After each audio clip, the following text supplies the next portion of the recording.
You work with 700 brands in 1 year? The past 2 years. It's been 2 years. I mean, that's still outrageous. Huh? Yeah. How? Awesome. Well, you go by Sanchez or CHEZ? Either one. People call me Cheddar, CHEZ, or Sanchez. All of it works. Okay. Well, Sanchez, what's on the screen, so I'll use that. Thanks for joining us, Sanchez. I'm excited to chat. We were connected by Brian at Creatorland, so we're going to get into Creatorland and kind of how you've been using them in a little bit. But first off, I think it'd be helpful for you to kind of just break down what's your business, what's your creator business, what are you creating, where are you creating it, and how are you making money off of it? Great. Yeah. So I started off as a film director. So I was like a film director, videographer, kind of a hybrid between the two. So I would direct commercials and then also go and film for some of my buddies who were directing. So I was doing that for a while, and then I switched over to what's known as a UGC creator, which is pretty much a person who makes video ads for brands, products, or services. Like, I'm the face of the ad. I bring like the on-camera talent, and that's pretty much what I'm currently doing, and also helping to teach other people how to do the same. Got it. Okay. So you do create content on your own. Like, I see you're on Instagram and I think on LinkedIn and obviously Creatorland, TikTok. So Tell me about kind of like the content you create for yourself, and how does that tie to the like what UGC I'm doing? Business? Yeah. Gotcha. Yeah. So a big thing that I try to do is talk about my experiences and how I overcame those experiences. Because, there's a lot of people who are following the path that you're kind of carving out.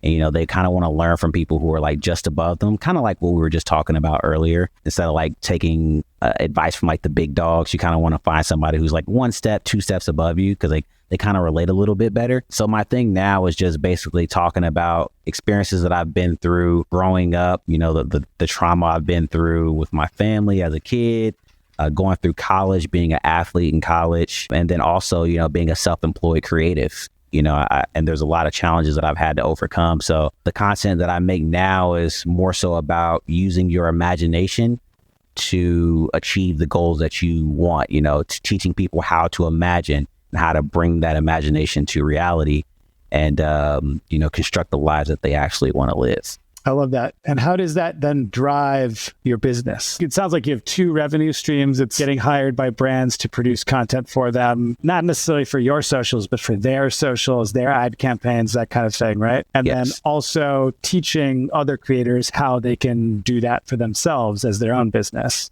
Correct. That's the primary thing. I used to do a whole bunch of stuff, but I'm like, man, like, you really just got to focus on like one thing. And I would say a second thing maybe, but it has to still be related to that one thing. And when I started doing that, my life got so much easier, instead of trying to do multiple things at once. Because I have a lot of talents. Like, there's a lot of different things that I'm good at. But I'm like, okay, the UGC thing, being on camera and teaching people how to be on camera, that's like my thing that I know for sure is good. People value it. It's a valuable thing to the marketplace, and I'm actually helping a lot of people. So this is what we're going to go with, and I enjoy it, so. That's great. And I'm going to circle actually back to the original question in a sec, but this brought up a couple other questions, which is, one is, what you're teaching people isn't like how to build a UGC business. It's actually how to be on camera, how to basically be a creator themselves if they haven't been on camera before. Is that right?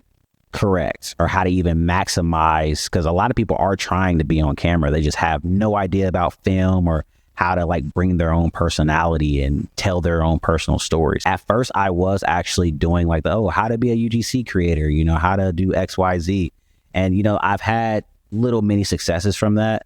But, in my experience, I found that it goes deeper than that, like, people want to make money, I think, and that it seems more like it's a cure to the symptom, not the disease, And I think that when I'm teaching people how to imagine and how to get in that certain mindset and be on camera and tell your story, like, that's a cure to the overall problem versus, I just want to make a little bit of money being on camera and talking about products, because not everybody wants to do that. But I think everybody can benefit from telling their story and helping the people behind them come up. And how do you do that? Do you do that through one-on-one coaching? Is it courses? Like, kind of what's the mechanism through that you monetize that through?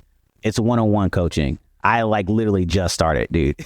So okay. I've been doing like one-on-one coaching, like kind of here and there, but that's not where my primary income has come from. I'm going all in with that now. I still do brand deals and stuff on the side. That's where most of my income comes from, is the ads and the monthly commercials and videos that I produce for my clients. But I really think my next move is personal brand and helping others figure that part out. And then I think that'll also open up the door for me to do more brand deals with brands that are even larger. So when you say brand deals, that's the UGC piece. That's like you're producing content for them. Okay. Correct. And that's different than what like many creators would think of as like brand deals, where they're making content for their own socials. You're making content for the brand to use. Correct. And my own. But I don't get paid so much from my own content as I just started. I mean, that's the plan, of course. Right. But those you are have just to build an audience. Right. I have to build an audience. From my own personal experience, I was focused mostly on how do I get results from the brand and like, how do I work with the companies, you know? And I made quite a bit of money doing that. But I've kind of hit like a reality shift or a mind shift where I'm like, man, like if I build my personal brand, a byproduct of that will be, you know, people who have brands will find me and say, oh, this guy's really good on camera. He works with products and services. Since they know me, they'll be way more willing to work with me at higher prices. And I'll have just like more of that brand authority in that space.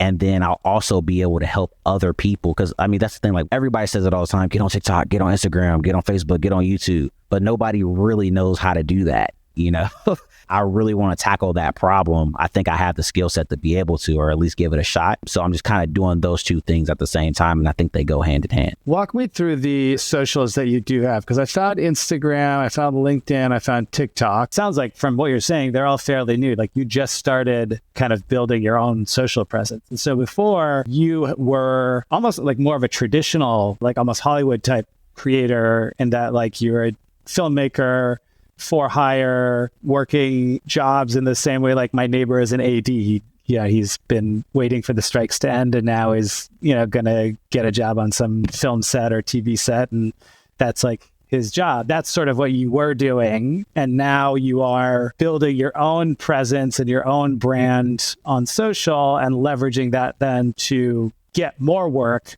from a different type of customer, which is brands. Yes. I think I would say I'm going more after the consumer rather than the business, because before I was more so B2B and now I'm B2C primarily, with I guess the back end of having a potential B2B if they, you know, decide to work with me still. Got it. And the B2C is through your socials, and it's also the coaching. Yes. YouTube is really where that's when I first started to shift over to the style that I'm doing now, because my YouTube channel, I literally just ripped off so many of my videos, except for the ones that have something to do with kind of what I talk about now, because I realized that making searchable content on YouTube was a mistake. And that's what I had been making for the past like year. So then I was like, oh crap, I need to redo my YouTube channel and really figure out how do I switch from, oh, this is how you become a content creator, do XYZ and you'll make this much money, to this is how you critically think and solve your problems or communicate your problems or your experiences that you've gone through on camera, and like the mindset behind all of it, you know? So that's kind of been my transition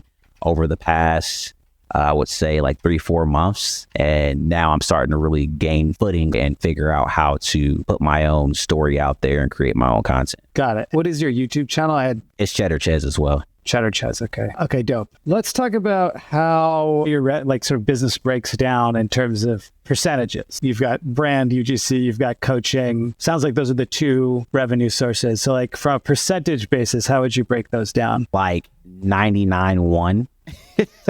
So currently 99% brand UGC and then 1% coaching. Yeah, that's primarily my income stream for sure. The goal is to increase the percentage that coaching is. Yes. Would you trade off between the two? Like, are you thinking about doing less brand work to do more coaching work, or you're not really there yet? Or like, how are you thinking about that? Yeah, I would say I would prioritize coaching. I've worked with over like 700 brands in the past year, and a lot of that was volume. You worked with 700 brands in 1 year? The past 2 years. It's been 2 years. I mean, that's still outrageous. How? It would be more, but my second year, I realized like I had no idea what I was doing. I just figured out UGC was a thing. I'm like, oh crap, you get paid to talk on camera. I can do that easy. So I'm just brand, knocking them out.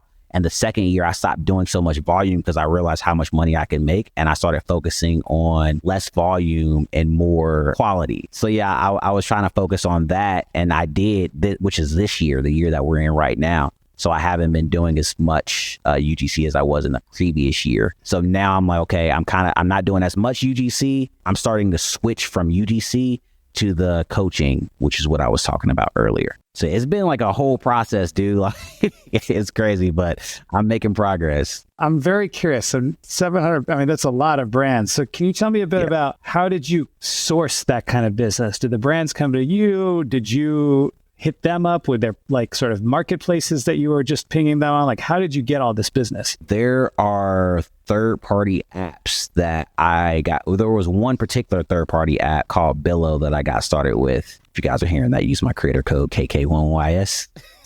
Wait, sorry, it's KK1YS? KK1YS. You'll get like an extra $5 or $10 on your first video or something like that, and it'll send me some money over there too. What is the platform called? It's called Billo, BILLO. All right, cool. I'll make a note to use your creator code. So yeah, I discovered that platform. That's where I was telling you earlier, where I'm like, oh my gosh, like people do this, you can get paid to do this. And then when I got started on that platform, I think they were like maybe a year or a year and a half new at that point, and that was 2021. So I signed up for the program like 2020 in December, because I remember I needed to get like $500 for some reason. I can't remember why, but I'm like, I need $500 right now. So I'm on the internet, boom, boom, boom. Nope, that doesn't work. And I figured out what Billo was. So they do the marketing to bring the people who want my services to me. And I just went and applied to whatever that I wanted to work for. And then from there, first month, dude, I made like $1,200. I was trying to make $5, but I ended up making like double that.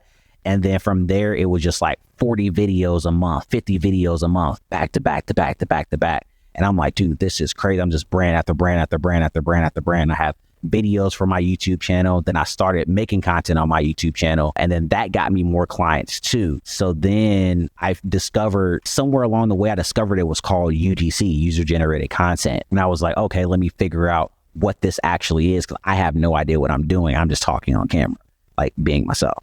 So I did more research to figure out what it was. And I came across another platform called Incense. And that platform paid way more than what I was making on Billo.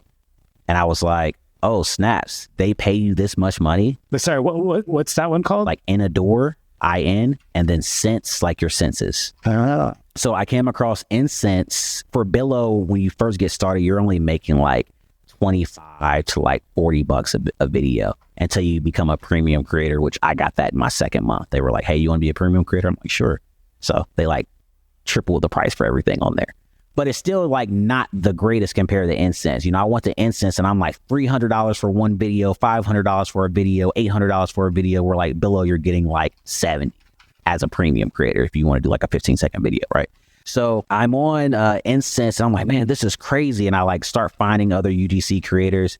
And it wasn't long before I realized like, yo, there's like, this is just like being a videographer or being a director. It's no different, except now I'm acting on camera and I just film everything with my phone. I basically had the same exact background. It's just I came from a film production background. I just applied that to the UGC thing. I was getting all the brands pretty much from, it started with Billo, and then I started talking about it on my YouTube channel, and other brands started finding me on my YouTube channel as well as other creators. Then I found Incense, and brands also reached out to me from Incense to work with me on like longer term collaborations. Wow. I know that like the UGC ecosystem is this, but I had no idea these platforms were here and that they were so lucrative. I mean, how many, like, it sounds like Billo, you could do a couple a day. I mean, is that, or 3 or 4 a week or something like that? Is that kind of the volume, or it's more? Billo is crazy. Like my front door looked like an Amazon warehouse. I had packages at my front door every single day. Like it was so crazy. You would just keep that stuff, or like where you had to send it back? How did that work? You can keep it, resell it. A lot of the stuff, honestly, everything that I have on, which isn't much on the camera, but this chain, this shirt, all from another company. I bought this hat from Amazon. That's different. Here's a product right here. Like some company just sent me, this is a handheld video game that has all the Nintendo, the arcade games that you'll find in an arcade, like Street Fighter and a Galaga, Mappy, all those type of games. And then like Sega games, PlayStation 1 games like Twisted Metal, Tomb Raider, Tekken. Like it's crazy. Like they literally just sent me this and I made a video for them. So I have so much stuff in my house that I never bought, but they just send it to me, let me keep it. I get paid to talk about it. Do you actually resell any of it? Is that like another revenue source for you? Yeah, I was doing that for a little bit. Now I only really apply for stuff that I really want. That's cool. It's like this game right here. Like I only got paid, I think like $120 for this. But I was like, who doesn't want to have like this has like 5,000 games on it. I'm like, and I don't even game that much like ever. But I'm like, if I ever want to play just old school Street Fighter or Tomb Raider, like it's here. Yeah, it'll be great on an airplane. Right. And that was through Billo or that was Incense? This one I think was Billo. Yeah, that was Billo. Okay. So yeah, I resold a lot of stuff, like some jewelry, a lot of gold chains. So I have so many different chains, a few watches here and there. I actually just applied for some hot tub solution stuff because I just moved into this house and we got a hot tub. I'm like, I don't feel like going to the store to buy some hot tub stuff. So I'm just going to do a video for them. Nice. They've kind of got like literally anything that you could possibly want. Everything. Food. Like, dude, I forgot what it was, dude. I was just struggling for a little bit before I started doing this stuff. And once I started doing it, I'm like, I did videos for like HelloFresh and some other like food carriers. I'm like, man, like it's tough to go to the store right now and buy some groceries. HelloFresh pops up, boom, got food for a week. I'm like, yes.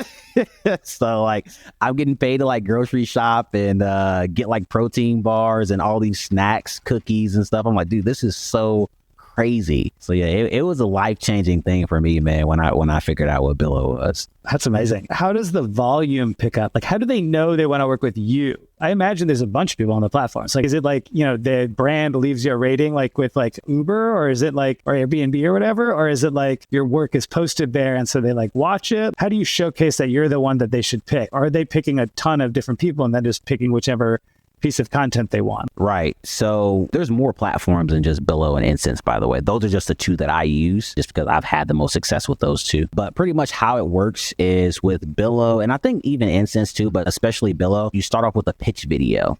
So you pitch yourself for 15 seconds and then the final 15 seconds, because it's a 30-second video total, the final 15 seconds, you grab like a product. So let's say I have this Rick pop doll right here. I say like, hey, if you like pop dolls, and you got to go check out this Rick and Morty one if you're a Rick and Morty fan. It's one of my favorite shows. Like, and just kind of go down the list and, talk about why it's important to you, send them the video. And then if you get approved from Billo, when brands find you, they'll see that pitch video.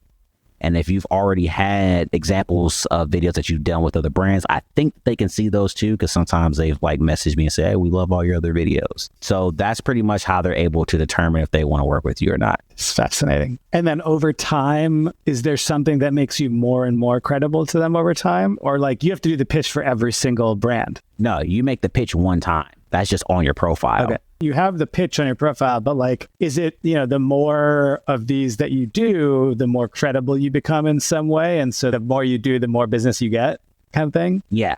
I found that in my experience, at least. Like I'm rated 5 stars on both platforms. Okay. So there's a rating system. And so, if you're good and you're doing a lot, they'll probably see like you have 5 stars and 700 reviews. They're like, oh, he's done a lot of these and people like him. We should work with him, sort of thing.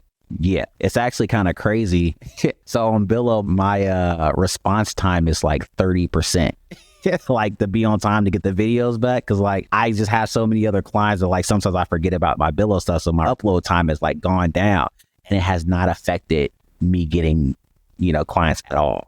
I'm like, dang, this is kind of crazy, because it still says 5. Like even though I'm late, like I still get rated 5 stars. I'm like, how is this like?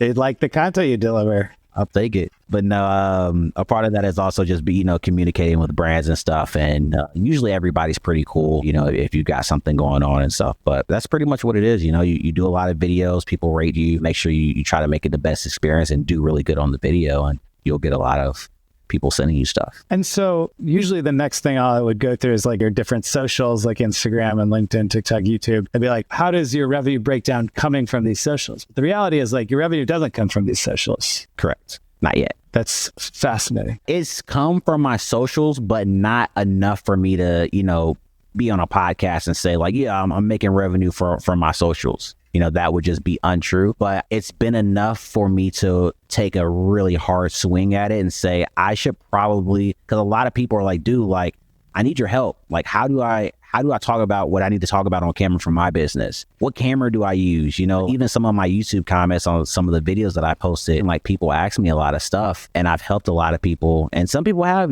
paid me money from it doing coaching and stuff. And it's like, that was something that I kind of tried to stray away from, but I actually hired a business coach not too long ago because I'm thinking like, man, I need to talk to somebody who like is where I want to be. He pretty much told me like, dude, like basically screw everything that you've been trying to do. You are a mindset lifestyle coach now.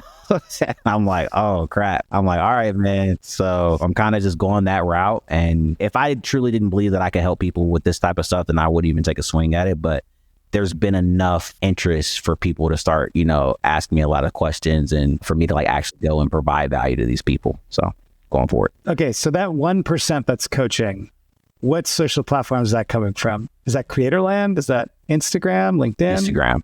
Yeah. Creatorland has gotten me a client for the content creation side, not the coaching. Got it. What percentage would you say of that? Of Creatorland for my income? Yeah. Yeah, that one client is dope. I would say that's about 30%, maybe 40. 40%. Wow, that is a big client.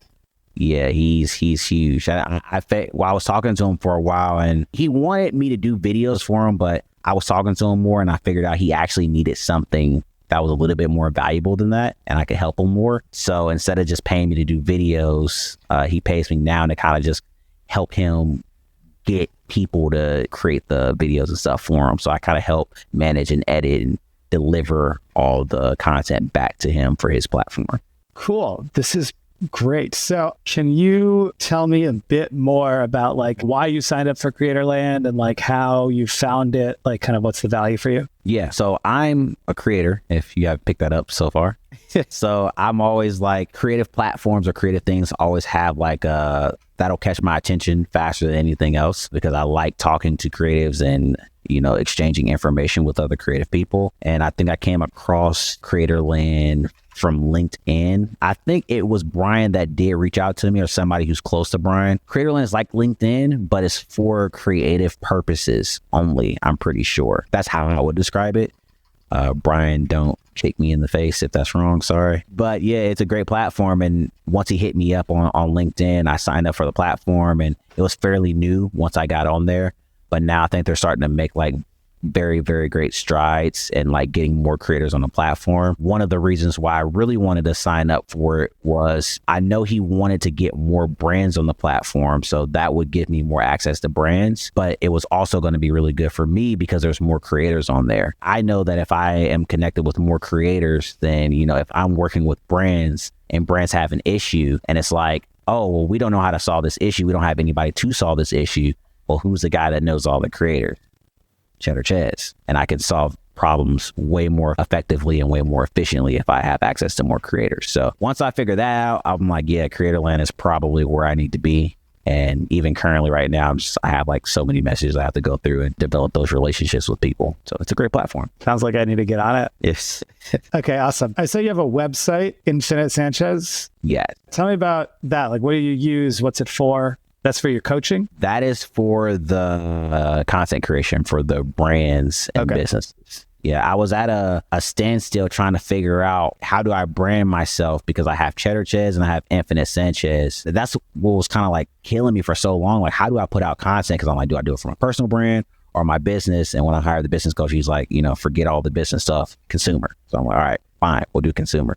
But Infinite Sanchez is for the content creation. Whenever I get leads, like they'll find me on YouTube. Like I actually just got a lead yesterday from some company out of Belgium or something like that. So they came and sent in their email, scheduled a call, and now we're going to possibly work together here soon. So basically just for that. Do you do like an email newsletter or email marketing or anything like that? Not yet.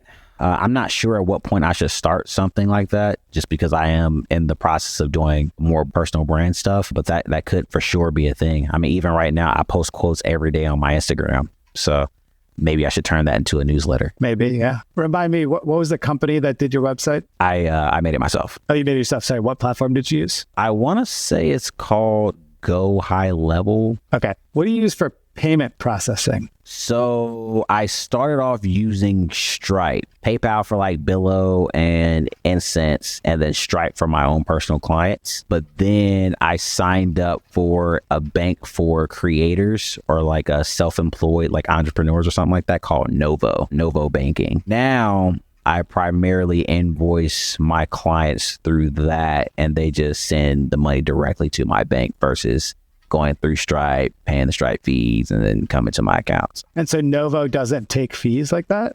No. They take no fees on transactions? Not the way that I do it. I mean, I'm sure if you do like an instant thing, you know, there's some fees in there. But they have a feature on there where you can send a private link for them to enter in their account and routing number, and then they just become a paying recipient on your app. So you can just click the app and then send them however much money, and it just, you know, wires the money straight to their account. That's useful. Which is what I love. Is this like a startup? Is this like a established business? I think they're pretty established. You know, that's a good question. I haven't really looked into Novo too much. Maybe I should. Dude, it's so crazy talking to you about all this stuff because I'm like, yeah, that is kind of weird how I just came across all these things. There was another bank called Nerve, and that was a bank specifically made for creators. It was like creative banking. But that company shut down, which was crazy because like I almost like lost access to all my money for like so much. So I don't even have access to my bank statements from like half of the year because the company just shut down and I forgot to download. I didn't even think like download the bank statements. Yeah, I was with Creative Juice and they also shut down. I was lucky because like the head of product like emailed, not even from like Creative Juice email, it was Jonathan Liu. I'm like, who the fuck is Jonathan Liu? But I saw like your bank account in the subject. And I was like, I don't know if this is spam, but I'm just going to check it. And it was like, we're shutting down in 4 weeks. You have to get your money out now. I was like, oh my God. So I was like, I'm getting an Amex account. Like I'm not fucking around with this anymore. Right. But like, you know, all the traditional banks, their features suck. It's like, I can't do stuff like Creative Juice had a similar thing where you could just like enter someone's email. It'll send them a request for their account and stuff. Makes it easy to send invoices, send payments. Like, and now I can't do that. And I'm like, should I just like get another startup account? Cause like, that's what I did. I was like, I'm done with all the big commercial banks. I'm like, I'm tired of it. Yeah, I don't have Zelle anymore, but I'll figure it out. Yeah. Okay. So they're your payment processing and your banking. Yep. Do you actually use link in bio or a link in bio? Not anymore. I think, to be honest, dude, going the brand strategy coaching route, I'm just going to do everything through my DMs. I don't know how effective that is to most people, but that's what my business coach told me to do. So I'm just listening to everything he said. Through DMs. Okay. That's interesting. Do you use any tools for like scheduling your coaching or anything like that? Or for that matter, your like any project management for like your 700 brand projects that you're managing? How do you track everything? No, I don't use any tools like that. A lot of those brands is usually one-offs, or like maybe they'll do like 5 different products with me over time, but that is just accumulated over a large amount of brands. And then there's a handful become like long-term clients where we've done like half a year, 8 months, 4 months, 3 month deals. How do you remember what videos do for when? Oh, usually when I do long-term deals with brands, they have like a Asana or something set up. So I'll just join their Asana team, and then that'll, you know, let me know what has to be done. Got it. Other finance stuff like credit cards, accounting, like do you use anything either creator specific or traditional? Like what do you use for those? Not really. I don't really use them. And what about accounting? Do you have like an accountant? Do you do your own finances? Yeah, I do my own. I think I use like TurboTax. I don't know if I can call that my own, but it works. And so you don't have representation. You're self-represented. You're just using these platforms to like source all your business. Yep. What are you using to produce all these videos? What's your, can I see you have a mic there? What kind of camera do you use? Like, just give me the full stack. Yeah. So I have my cell phone, Galaxy S21. I'm probably going to upgrade that to the new Galaxy coming out this year. I think it's the S24. And then I have this light, this little, I'm just going to unplug it so you can see it. This little portable light from Amazon called Neewer. I think it's like right there on the back, Neewer. That's like $20. And then I have a tripod, which is, I think, in my room, but it's like a little compressible tripod that you can put in your pocket. That was also $20. And I have portable mics, which was also $20. So aside from the phone, it's pretty much like maybe $70, $75 with tax for everything that I use as far as my gear. And then I edit on an app called CapCut. When I'm editing, which isn't very often, but I pay a girl to edit most of my videos. Got it. Saves time, a lot of time. I see you have a nice mic there. You got the lighting set up. Are you live streaming? Are you doing a podcast or something? Like, what is this setup for? Yeah, so this setup is my sorry, let me clarify. The setup that I just gave you, that's content creation setup. Okay. This setup with my camera that I'm pointing to right now, and then this mic, this is all personal brand stuff. So this is for like YouTube, podcast, like that type of stuff, like just talking in front of the camera to look good and have high quality audio and visuals. For my mic, I've got a HyperX, the RGB light. Got this off of Amazon. This is pretty cool. Then I got this mic stand that's holding the mic up and that's clamped to my desk. And then I'm filming on a Lumix GH5S. And that was the camera that I was doing my videography and film production stuff with. Do you use anything special for like distributing that video, or are you uploading directly to platform? Directly to platform. Any other tools, platforms, partners that you have for your business? Anything else you use for coaching or anything like that? No, that's pretty much everything. Awesome. The last section is kind of a lightning round, like 1 or 2 sentence answers. Could be less, could be one word, whatever you want. We'll just jump in. What's your number one tool to save time and money? Friends. Nice. With free money, who would you hire? Like an individual person? However you want to answer it. With free money, who would I hire? Man, that is such a tough question, dude. I'm just gonna say Myron Golden. I have to ask why. You said what? Why Myron Golden? Myron Golden teaches business principles based off of the Bible, and I'm agnostic, but I come from a Christian background. He's the only person that I ever listened to biblical stuff about, but also like internalize it and understand as it relates to business. And I don't know, it makes a lot of sense spiritually as well, but the way that he communicates about, using the business principles to teach about how to make money and how to be rich, I don't know, it's just like, it's a lot different from like your Alex Hormozy, and he's great too. That would be one of the people I would talk to. Those type of guys is different. You know what I'm saying? And I think that it would open up this is a long answer, my bad. Lightning round. No, it's all good. It would just open up like a new side of me that, maybe I've probably not discovered or paid much attention to. Got it. Nice. What's contributing most to your growth? The internet. What strategies or habits do you swear by? Be honest and truthful to yourself. Take care of the people who take care of you and just be authentic. How'd you get good at all the many things you do? Staying curious and believing in myself. What do you wish you knew when you started? I actually just posted about this the other day. If you have skills that solve people's problems, then you don't really have too much to worry about. There's no reason to find a 9-to-5 job. You have a skill that people value. And as long as you're providing that value to people, then you'll make money and you'll be able to pay for the things that you need to pay for, take care of whatever you need to take care of. Nice. How do you think of yourself? Creator, influencer, artist, solopreneur, entrepreneur, something else?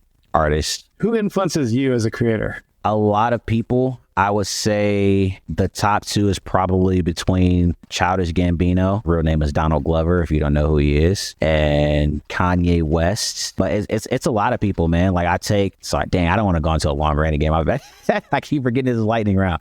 But pretty much creators who have skill sets in various domains. Those are the type of people I look up to. Donald Glover, as an example, he's a writer, a rapper, singer, director, comedian. Like he just has skills in so many different areas. And I aspire to be something like that as well. What's your biggest regret as a creator? I mean, I'm already a pretty balls to the wall type of guy, but I would say probably not going more balls to the wall. Like, take a lot of risk all the time, because, no risk, no reward. But my biggest regret is probably that I just haven't taken even more than that. How do you stay relevant to the changing creator economy? Keeping my eyes open, and right now everybody's talking about authenticity and overcoming your challenges and stuff like that, and just paying attention to what everybody else is doing. How do you stay motivated when things get tough? Hope. Imagination. The minute you lose imagination, you lose hope, and you'll probably give up, not do it anymore. Where are you investing your efforts for the next few years? All personal brand and becoming a part of more communities. Last question is, what comes after all this? Family, I would say. Nice. All right. That was great. Thank you. That's super interesting. You've got a crazy amount of brand business. It's like, how did he get this? What is he doing? I think a lot of people have no idea that some of these platforms exist and they're a way to make money. So I think it'll be very valuable for a lot of creators. Yeah, I think so too.